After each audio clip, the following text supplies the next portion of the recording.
సంఘస్థులందరికీ నా హృదయపూర్వకమైన వందనాలు తెలియపరుస్తున్నాను. ఈ స్థుతి కూడా నేను ఎందుకు ఏర్పాటు చేసి ఉన్నానంటే 5 సంవత్సరాల క్రితం నేను బ్రెయిన్ వల్ల ఎంతో ఇబ్బందులు పడి ఉన్నాను. ఎన్ని హాస్పిటల్కి తిరిగినా ఆపరేషన్ చేయాలి, ఈ డిప్ అంతా లేపి చిన్న బ్రెయిన్ కిందకి జారింది, వాటర్ ఉంది దానిలో ఎక్కువ, అది ఆపరేషన్ చేసి సర్జరీ చేసి దానిలో ఉన్న వాటర్ అంతా తీయాలని డాక్టర్లు అందరూ చెప్పారు. 5 హాస్పిటల్కి తిరిగాను, ఎక్కడ ఏమీ అవ్వలేదు. నాకేం భయం వేసింది ఆపరేషన్ చేయించుకోవాలంటే. ఆ డాక్టర్ గారు చెప్పొచ్చిన హాస్పిటల్ నుంచి వచ్చిన కాడ నుంచి నేను ప్రతిరోజు దేవునికి ప్రార్థన చేసుకుంటుంటే దేవుడు దర్శనం ద్వారానే నాకు ఆ బ్రెయిన్ తీసి ఒక బేషన్లో వాష్ చేసి మళ్ళీ బ్రెయిన్ యథాస్థితిలో దాన్ని పెట్టినట్టు కల వచ్చింది. అప్పుడు దేవుడు నా పట్ల గొప్ప కార్యం చేశాడని నేను ఎంతో దేవుని కృతజ్ఞతాస్తులు చెల్లించాను. ఆ దర్శనం వచ్చిన తర్వాత మళ్ళీ నేను నాకు డౌట్గానే ఉంది. దర్శనం వచ్చినా కానీ నేను అవిశ్వాసంతోనే ఉన్నాను. మళ్ళీ ఆంధ్ర హాస్పిటల్కి వెళ్ళి అక్కడ శ్రీనివాస్ గారు అని ఒక ఆయన ఉన్నారు. ఆయనతో మళ్ళీ ఎక్స్రే తీయించుకున్నా, స్కాన్ తీయించుకుంటే ఆయన అన్నారు, అమ్మ నీ బ్రెయిన్ బాగానే ఉంది, మొన్నటిదాకా వాటర్ ఉన్నాయి, ఇది ఎలా జరిగింది అని అన్నారు. నా ప్రభువే నాకు చేసాడండి, ఇది గొప్ప విషయం అంటే ఆయన అన్నారు, మెడిసిన్ కూడా వాడాల్సిన అవసరం లేదమ్మా అని ఆయన చెప్పాడు. అప్పటి నుంచి 5 సంవత్సరాల నుంచి దేవుడికి నేను ఎంతో రుణస్థలుగా నేను ఉన్నాను. ఆయన అన్నాడు, దీనివల్ల ఎప్పుడు పడితే అప్పుడు కళ్ళు తిరిగి పడిపోతావమ్మా, బండి ప్రయాణం అసలు నువ్వు చెయ్యొద్దు అని ఆయన చెప్తానే ఉన్నారు. దేవుడి కార్యం చేసిన తర్వాత నాకు ఏ ప్రాబ్లం లేదు. తలనొప్పి కూడా అప్పుడప్పుడు వస్తుంది కానీ మామూలుగా రావట్లేదు. టెన్షన్ ఎక్కువ పడినప్పుడు, ఎక్కువగా ఆలోచించినప్పుడు మాత్రమే వస్తుంది. దేవుడు నా పట్ల చేసిన గొప్ప కార్యాన్ని, దేవుడు దానికి అయ్యేటువంటి ఖర్చును, ఆపరేషన్కి అయ్యే ఖర్చును దేవుని సన్నిధిలో నేను ఇచ్చేసుకుంటానని ఎప్పటి నుంచో అనుకుంటున్నాను. 5 సంవత్సరాల నుంచి వాయిదా వేస్తానే ఉన్నాను. 5 సంవత్సరాల నుంచి నాకు కుదరలేదు. ఏయో సమస్యలు, ప్రాబ్లమ్స్ ఎదురవుతూనే ఉన్నాయి.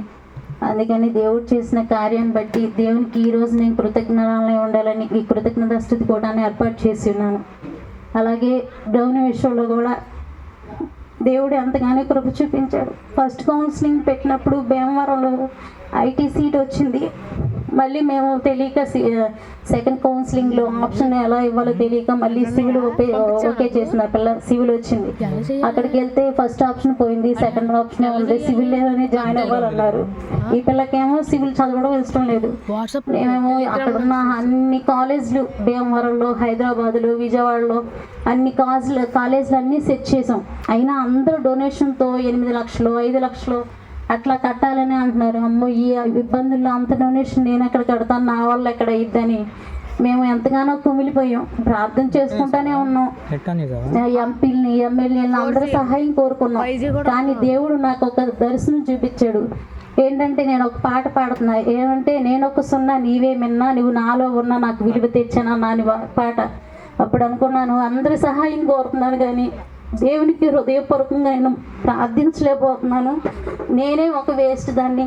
దేవుడు నా పట్ల ఉన్నా కానీ నేను ఎందుకు ఆయన మీద పూర్తిగా ఆధారపడలేకపోతున్నాను. దర్శనంతో నేను ఎంతగానో కుమిలిపోయా.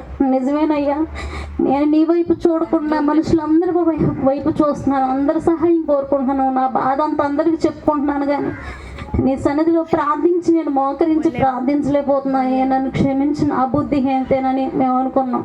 కాలేజ్ నుంచి పిల్లల్ని తీసుకొచ్చి వారం రోజులు హాస్టల్లో జాయిన్ చేసిన తర్వాత అక్కడ హాస్టల్ ఫీజు 65,000 కట్టాం. వాళ్ళేమో అన్నారు సివిల్లో జాయిన్ చేసాను అన్నారు. ఈ పిల్లేమో జాయిన్ అవ్వని అంటుందని నేను ఇంటికి తీసుకుని వచ్చిన తర్వాత వచ్చేటప్పుడు అంది, అమ్మ ఇక సెకండ్ కౌన్సిలింగ్, థర్డ్ కౌన్సిలింగ్ లేదంటున్నారుగా, నేను లాంగ్ టర్మ్ కోచింగ్ తీసుకొని ఈ సంవత్సరం ఆగిపోతానంది. ఎప్పుడైతే ఆ మాట అన్న తర్వాత నాకు చాలా బాధ కలిగింది. ఎందుకు ఇన్ని సమస్యలు, ఇన్ని బాధలు ఎదురవుతూనే ఉన్నాయని వచ్చేటప్పుడు అంది, అమ్మ నేను వెళ్ళిన తర్వాత ప్రార్థనలో ఉంటానమ్మా అంది. సరే అమ్మ ఉండు, దేవుని చిత్తం ఏదైతే అదే జరిగిద్దాని అన్న.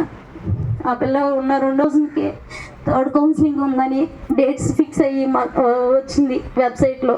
అప్పుడు నేను దేవునికి ఎంతో కృతజ్ఞతగా జీవించి 1 సంవత్సరం ఆగిపోవడం నిజంగా భారమే. మేము అనుకున్నాం 4 సంవత్సరాల చదువు అయిపోద్ది, తర్వాత ఏదో జాబ్ చేసిద్ది, మా పిల్ల మాకు తోడుకుంటుంది అనుకున్నా. దేవుడు గొప్పగా కార్యం మా పట్ల చేశాడు. థర్డ్ కౌన్సిలింగ్ ఎప్పుడు 4 సంవత్సరాల క్రితం పెట్టారంట, మళ్ళీ ఇదే ఫస్ట్ టైం థర్డ్ కౌన్సిలింగ్ పెట్టడం కూడా. అందుకు దేవునికి మేము ఎంతో కృతజ్ఞులమై ఉన్నాము. అందు విషయమే కూడా నేను ఈ కృతజ్ఞత గుడికి ఏర్పాటు చేయాలనుకున్నాను. మీ అనుదిన ప్రార్థనలో మా కుటుంబం కోసం, మా 3 బిడ్డల కోసం, నా భర్త కోసం మీరందరూ ప్రార్థన చేయండి. అన్నయ్య వాళ్ళు, భాను పాస్టర్ గారు కూడా మా సమస్యలు ఎప్పటికప్పుడు చెప్తూనే ఉన్నాను. వాళ్ళు కూడా ఎప్పుడు బలపరుస్తూ ప్రార్థన చేస్తూనే ఉన్నారు. మీరు కూడా నిత్యం మా కుటుంబం కోసం ప్రార్థన చేస్తూనే ఉన్నారు. ఇంకా మా కుటుంబం మారాలని, నా భర్త మారాలని, నా బిడ్డల కోసం మీరందరూ ప్రార్థించాలని, మీ అనుదిన ప్రార్థనలు మమ్మల్ని అందరినీ జ్ఞాపకం చేసుకోవాలని మీ అందరికీ మనవి చేసుకుంటున్నాను. దేవుడు ఇచ్చిన సాక్ష్యం దీవించును గాక. ఆమేన్.